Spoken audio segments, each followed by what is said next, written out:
오늘은 살펴보게 됩니다. 나훔서는 패역한 느느웨 성의 멸망을 예언한 내용들이 1장부터 3장까지 이어지고 있습니다. 오늘은 2장을 통해서 이 느느웨 성이 멸망하는 하나님의 경고의 예언들을 우리가 오늘은 살펴보게 됩니다. 1장을 통해서 저들이 멸망하게 되는 그 이유가 하나님을 대적했기 때문이라고 그러는데, 오늘 2장을 통해서는 이제 하나님께서 그들을 향해서 대적하겠다고 말씀을 하십니다. 그래서 오늘 이제 크게 용성했던 니느웨라고 하는 성, 그래서 물이 못을 만든 것처럼 정말 사람들이 몰려와서 물로 인해서 못을 만드는 것처럼 사람들이 물과 같이 쏟아져 들어왔던 화려했던 니느웨 성이 이제는 멸망당할 때 그 성을 지켜야 될 군인들이 서라 해도 다 도망치는 그런 성이 되는 예언들이 오늘 본문 속에 담겨져 있습니다. 그래서 8절에 보면 니느웨는 예로부터 물이 모인 못 같더니 이제는 모두 도망하니 서라 하나 돌아보는 자가 없다라고 말하는데, 이렇게 멸망하는 이유가 저들이 하나님을 대적했기에 이제 하나님께서 오늘 13절의 말씀을 통해서 만군의 여호와의 말씀에 내가 너의 대적이 되어라고, 내 대적이 되겠다고 말씀하십니다. 그래서 3장에도 보면 나훔서 3장 5절에도 동일한 말씀을 하시죠. 만군의 여호와의 말씀에 내가 내 대적이 되어서 내 치마를 걷어쳐 내 얼굴에 이르게 하고 내 벌거벗은 것을 열국에 보이며 내 부끄러운 것을 열방에 보일 것이다 라고 니느웨의 심판에 대한 모습을 말씀하고 있습니다. 그래서 나훔서가 전체적으로 보면 나훔을 통해서 하나님께서 예언을 주시는 말씀인데, 이 나훔서 2장 13절하고요 3장 5절은 하나님께서 직접 1인칭 단수로 그 니느웨 성에 경고를 줄 정도로 하나님께서 한번 회개하고 돌아온 니느웨가 다시 패역하고 하나님을 떠나 대적한 것에 대해 심판할 수밖에 없다는 사실을 말씀하고 있는 것입니다. 그런데 이런 니느웨를 향한 하나님의 경고에도 불구하고 자신들은 니느웨를 너무 믿은 거예요. 그 누구도 멸망시킬 수 없다고 본 거죠. 군사력은 그 당시 세계 최강이었고, 또 니느웨 성은 견고하였고, 그 앞에 있는 티그리스 강은 그 어떤 나라도 쳐들어올 수 없는 천연적인 방패가 되었기 때문에 니느웨가 망할 거라는 생각을 하나도 못했던 거죠. 그런데 하나님께서 이제 그것에 니느웨의 대적이 되시겠다고 하는데, 오늘 본문을 통해서 하나님께서 니느웨의 대적이 되신다는 건 두 가지 의미가 있는데, 하나는 군사적으로 그들을 대항하시겠다라고 해서 메대와 바사를 통해서, 이 바사가 나중에 페르시아 이제 바벨론이 되는 건데요. 그래서 대적을 통해서, 전쟁을 통해서 너희들 무너뜨리겠다는 거고, 또 하나는 하나님께서 대적이 되시겠다고 하는 거는 그 니느웨가, 아수르가 다른 민족에게, 특히 유대인들에게, 유대 민족에게 행했던 그 폭행대로 하나님께서 그대로 갚아주시겠다는 예언이 이제 오늘 2장에 있는 본문에 그려지는 내용입니다. 그래서 정말 저들의 눈으로는 무너질 것 같지 않은 니느웨가 오늘 무너지는 모습들을 보여주고 있는데, 사실 그렇습니다. 우리도 보면 하나님 말씀을 신뢰하지 못하고 믿음으로 살지 못하고 보는 대로 살 때가 많이 있습니다. 그러나 믿음은 우리가 보이는 것이 아니라, 우리가 믿음으로, 의인은 믿음으로 사는 건데 보이는 것으로 사는 것을 보게 돼요. 그래서 하나님을 의지하지 아니하고 믿음으로 살지 아니하고 보는 대로 살려고 하는 나의 자랑, 힘들, 그것이 바로 하나님께서 무너뜨리려고 하는 나의 니느웨라고 하는 것이죠. 그래서 우리 안에는 어떤 니느웨가 있는지를 살펴보고, 정말 우리가 무너지기 전에 수문을 열고 또 하나님을 향해서 우리가 걸어가는 우리 성도들이 되었으면 하는 것입니다. 오늘 말씀을 통해서 나의 니느웨 돌아보게 하는 첫 번째 교훈의 말씀은 물이 모인 것 같은 나의 자랑들이라고 하는 주제가 되겠습니다. 그 회개를 외치는 이 나훔의 경고에도 불구하고 니느웨가 돌아서지 않은 것은, 그 어떤 나라도 이 아수르, 또 니느웨라는 수도를 갖고 있는 아수르를 치러 올 나라가 주변에 없었어요. 그러다 보니까 더욱더 교만해졌었고, 또 패역했고, 또 타락한 그런 도시가 됐었고, 또 그 니느웨 성의 그 크기와 굵기는 고대 사회로서 과연 이 정도 컸을까라고 의심될 정도로 큰 거예요. 요즘 고고하게 발견돼서 자료를 찾아봤더니 아수르 제국의 수도였던 고대 니느웨 성의 둘레가 약 13km, 그 면적이 730 헥타르니까 220만 평에 달해서 지금부터 3,000년 전의 고대 도시로는 거의 상상하기 힘들 정도로 큰 규모였고, 또 성벽의 높이가 30m였고 그 성벽 위에서는 전차가 나란히 달릴 수 있을 정도로 두꺼웠다고 기록이 되어 있어요. 그래서 요나서에 보면 이 도시를 가르쳐서 사흘길을 걸어야 다 돌아볼 수 있는 큰 성읍이다라고 기록되어 있어요. 그러다 보니까 세상의 많은 나라 사람들이 또 그 나라 아수르의 백성들이 니느웨에 와서 살고자 물과 같이 들어왔던 거예요. 그래서 물을 가둔 모처럼 그 수많은 백성들을 보면서 도시가 자랑하고 우리는 이만큼 많은 큰 도시야 라고 자랑할 정도로 큰 도시를 갖게 된 거죠. 그런데 그 도시가 망하는 거예요.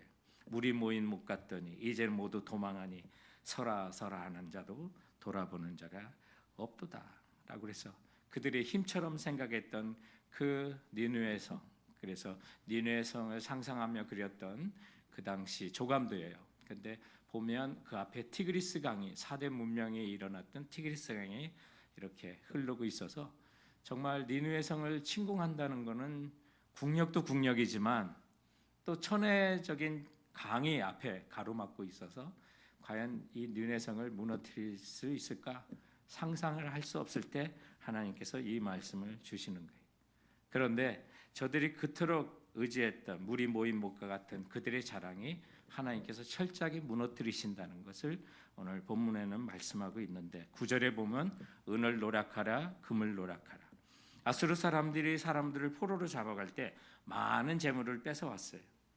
그래서 그 물질로 해서 풍요가 넘쳤던 도시, 아수르의 초대 왕이었던 디글랏 빌레셀이라고 하는 그 왕 때부터 전쟁에 수많은 전리품들을 가져와서 자랑을 했었고, 또 아수르에 부속됐던 수많은 나라들은 아수르에 조공을 바치면서 상당히 많은 재물들을 여러 나라로부터 수탈을 해왔어요.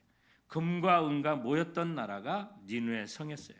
그런데 그 나라가 메데와 바사로부터, 그래서 바벨론으로부터 멸망할 때 바벨론의 그 역사 기록 연대기에 보면 다음과 같은 말이 있어요. 그들로부터, 아수르부터 성과 신전의 지역에 많은 물건을 가져왔다.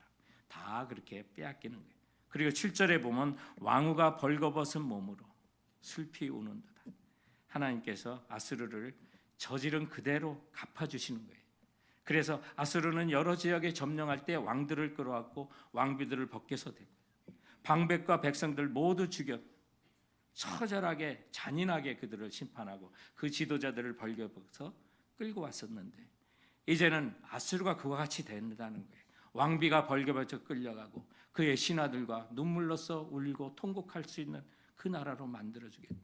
그래서 아수르의 잔인함 때문에 지금부터 그 아수르의 유적들을 보면 그 찬란한 그런 그 성문 같은 것들을 이렇게 보게 되면 그 독일의 이제 수도의 그 페르시몬 박물관에 이 아수르의 그 정문이 그대로 발굴돼서 떠져서 온 게 있는데 사자 그림들이 거기 많이 있어요. 푸른 도색을 한 사자 그림들이 있는데, 아수르가 철저하게 아주 잔인하게 약탈을 했기 때문에 이 아수르를 가르쳐서 사자로 비유했던 나라예요. 그런데 오늘 말씀의 11절에 보면 이제 사자의 굴이 어디 있느뇨, 하나님께서 그들의 힘을 조롱하는 은유적 표현을 쓰고 있는 거예요. 그래서 니느웨의 위용을 비유했던 그 사자가 멸망을 당했어요. 사자로 비유됐던 이유 중에 하나가 사자 같은 저들의 잔혹성 때문에 그런 별명을 붙었고, 12절 말씀에 보면 숫사자가 그 새끼를 하여 먹이를 충분히 찢었고 이게 굉장히 잔인한 거예요. 그런데 이제는 그들이 찢기는 거예요. 그래서 그 찢은 것으로 구멍을 채웠도다라고 해서 그들이 행했던 심각한 그런 약탈과 그 잔인함을 이제 철저하게 보응을 받게 될 것이라는 말씀을 하고 있는 거예요. 돌아보면 우리의 자랑과 우리의 교만으로 넘어질 때가 많이 있는 거죠. 하나님을 인정하지 않고 나의 힘과 은근한 자랑을 더 의지하다가 우리는 멸망할 때가 많이 있어요. 그래서 잘 나갈 때 조심하라는 말이 있잖아요. 요즘 배우로서 잘 나가는 분이 있는데 이분이 집에 쌀 한 톨이 없어서 지인에게 돈을 빌리러 다녔던 사람이고, 은행에서 200만 원 대출을 받으려고 했는데 200만 원 대출도 안 돼가지고 은행에서 퇴짜를 맞아서 나와서 길에서 펑펑 울었다는 사람이에요. 그분의 아내가 이제 어머니로부터 받은 금 목걸이를 팔아 남편의 꿈을 위해서 계속 도와줬던 같은 영국 배우였고 배우였는데요. 이분이 이제 13년간의 철저한 무명 생활을 끝내는 영화에 출연하게 되는데, 그 영화가 2017년에 개봉했던 범죄라는 도시예요. 이 범죄 도시의 위성락이라고 하는 역으로 아주 크게 이름을 알리게 돼서 대한민국 최고의 영화 시상식이었던 2017년 청룡영화상에서 나무 조연상을 타게 돼요.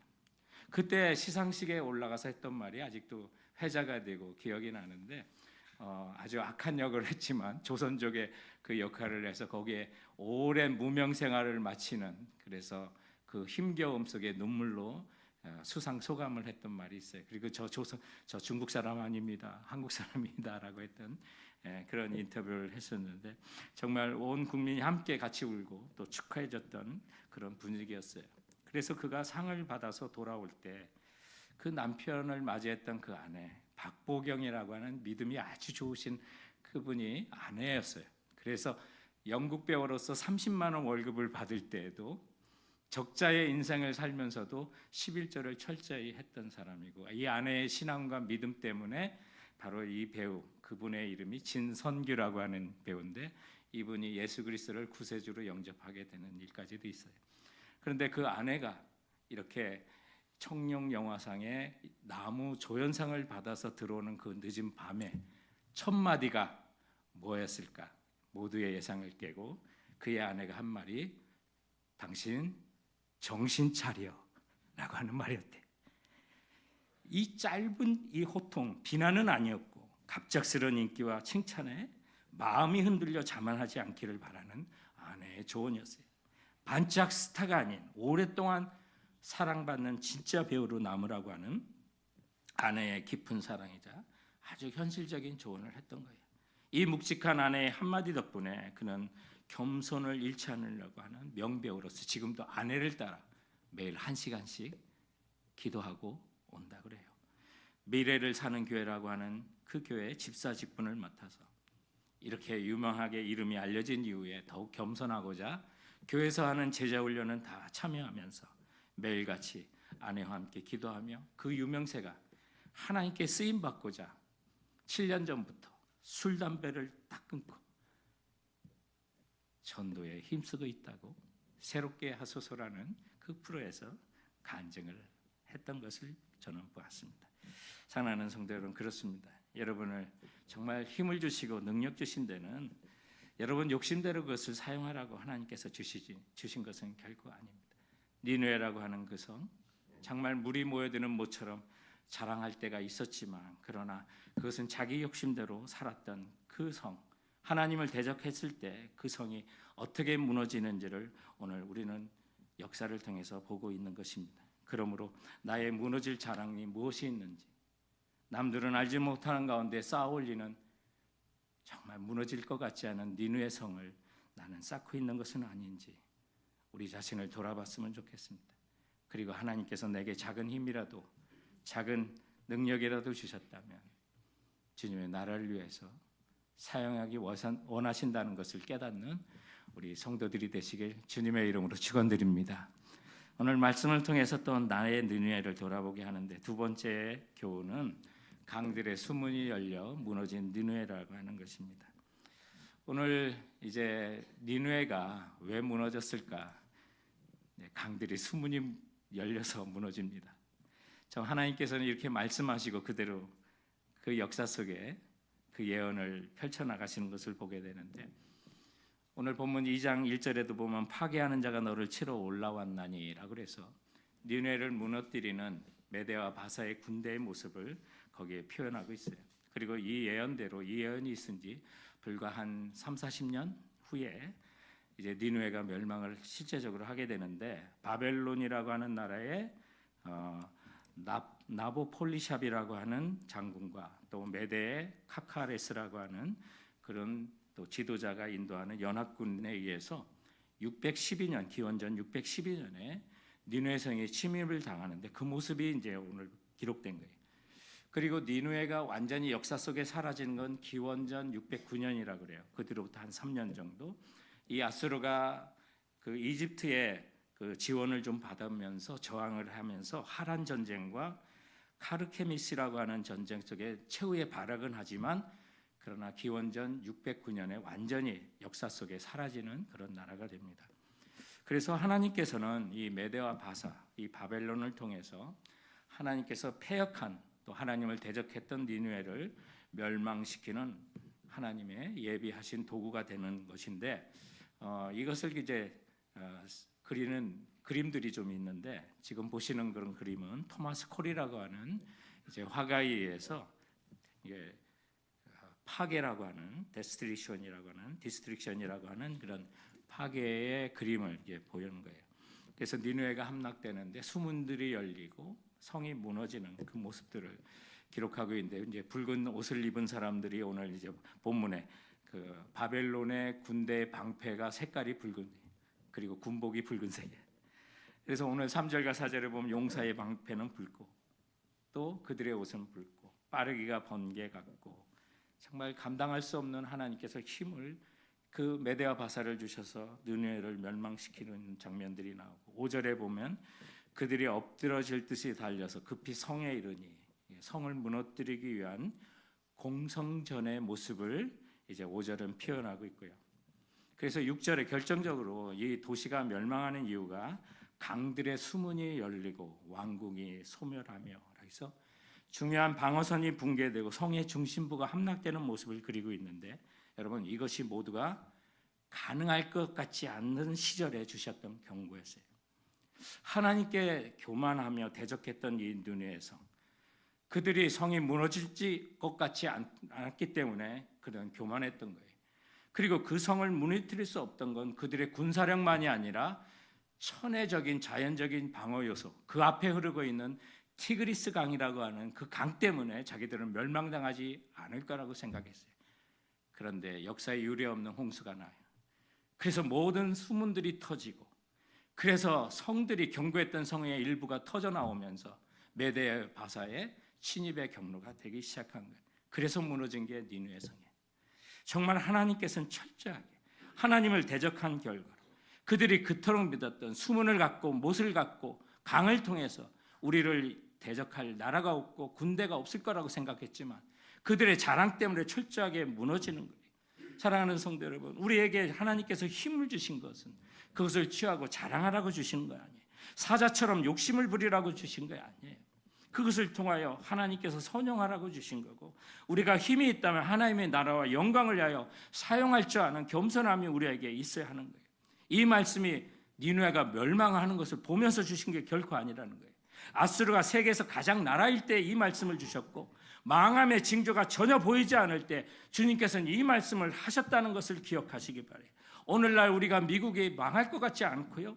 내가 가진 힘과 능력이 전혀 무너질 것 같지 않을 때 이 말씀을 주님은 지금 주시는 거예요. 너 그 니느웨 때문에 너가 무너질 수 있고 망할 수 있다는 것을 경고하고 있는 거예요. 그러므로 우리가 보는 대로 살지 말고 믿음으로 살라고 의인은 믿음으로 살아야 된다고 주님의 말씀대로 살아야 된다고 이 말씀을 주시는 거예요. 그 말씀대로 살 때 우리는 구원받을 수 있고 하나님의 약속하신 그 언약의 회복을 우리가 맞을 수가 있는 거예요. 하나님과 전쟁하고 하나님과 대항하여 살아남을 나라가 없고 하나님과 대적해서 이길 국가가 없는 것을 우리가 기억하셨으면 하는 거예요. 그래서 정말 내가 정말 수문에 가둬놓고 물이 있음으로 인해서 안정감을 느끼고 있는 것이 무엇인가? 그것만을 첫째 의지하고 하나님을 의지하지 못하고 내가 망할 수 있는 것이 무엇인가 좀 봤으면 해요. 여러분의 통장에 있는 밸런스 때문에 여러분에 있는 주식 때문에 여러분이 가진 노후대책 정말 그거를 의지하고 하나님을 의지하지 않다가 그 하루아침에 망할 수 있다는 것을 오늘 주님의 이 말씀을 통해서 보여주는 거예요. 어찌 그 나라가 그토록 믿었던 티그리스성에 범람하면서 무너질 줄 누가 알았겠어요. 그러나 하나님이 하신다면 반드시 하시는 거예요. 그러나 이 가운데 그들의 멸망은 또한 하나님을 의지하는 백성들, 하나님의 약속을 믿고 기다리는 백성들에게 구원과 회복의 때가 된다는 것을 말씀하고 있어요. 그것이 오늘 본문 속에 2절에 있는 말씀이에요. 여호와께서 야곱의 영광을 회복하시되 이스라엘의 영광이 예전과 같이 되게 하시겠다고 말씀하고 있는 거예요. 하나님이 그들과 함께하여 주시는 거예요. 야곱에게 함께했던 하나님, 이스라엘로 이름이 변하는 그 순간에 그와 함께 곁에 계셨던 그 하나님, 그 하나님으로 인하여 영광을 입었던 그 상실을 다시 한번 기억하게 하는 이 말씀인 것이에요. 그런데 여기서 보면 2절에 있는 회복하시되 이 말씀이요, 임박한 미래에 일어날 예언적 과거형이라고 하는 단어예요. 이런 단어는 우리 한국말에는 없는 거예요. 하나님께서 앞으로 이루실 예언인데요, 과거형으로 기록됐다는 거예요. 왜냐하면 이 모든 것은 역사를 주관하시고 인도하시는 하나님만이 쓰실 수 있는 단어라는 거예요.